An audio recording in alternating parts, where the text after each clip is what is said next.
Okay, now let's talk about the poor pressure trigger. And just to refresh your memory again, the way pressure trigger works that at baseline, the ventilator, the pressure here in the ventilator circuits, or what we call proximal airway pressure, is equal to PEEP. So let's assume the PEEP is +5. So this is the baseline proximal airway pressure, or pressure in the circuits, ventilator circuits during expiration.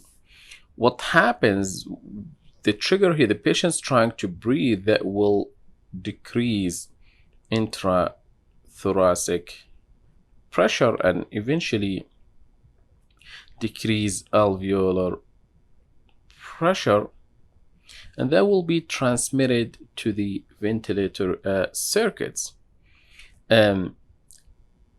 So based on this will sensed here and will drop this pressure, right?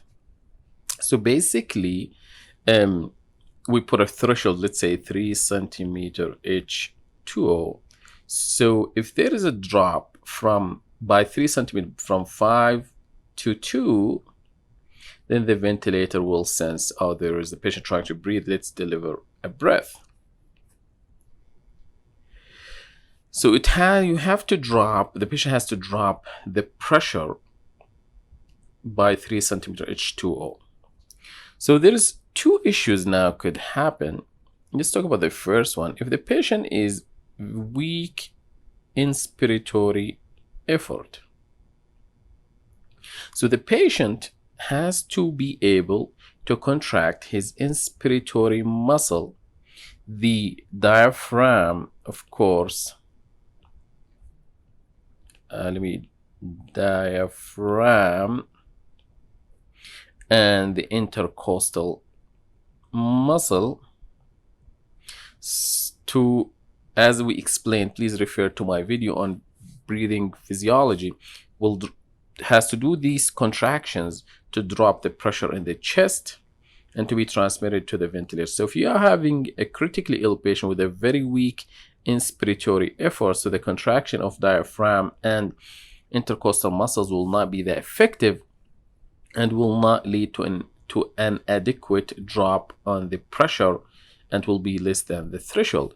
And simply here to solve this is lower threshold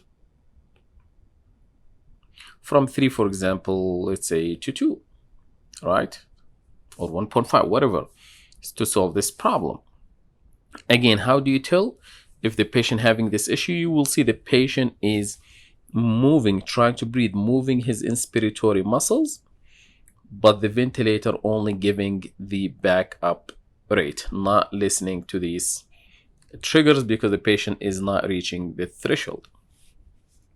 One other problem is O2 PEEP.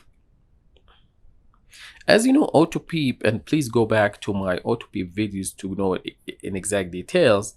At the end of inspiration, during expiration, the alveolar pressure will be higher than the PEEP. So the alveolar pressure will be, let's say, +8. So you need to drop, and the threshold, let's say 3. Now, instead of bringing normally, and during expiration, or the beginning of our at the end of our inspiration and at the end of our expiration, this will be equal, right? At the end of expiration, PEEP should be equal to alveolar pressure. Now, if we have O2 PEEP, we have 8 and this is 5, then I have to drop this all the way down to 2. 5 minus 3 to 2. So instead of now I need to drop it by 6 centimeter H2O compared to dropping it only by 3 centimeter H2O. So O2 PEEP can lead to poor trigger, and the way to fix this is simply by fixing the O2 PEEP issue. How to do that? Please go back to my O2 PEEP core videos. Simply you prolong the expiration in a way or another, as I explained in detail on my videos on O2 PEEP, and then solve the problem, the underlying problem for a PEEP, for O2 PEEP.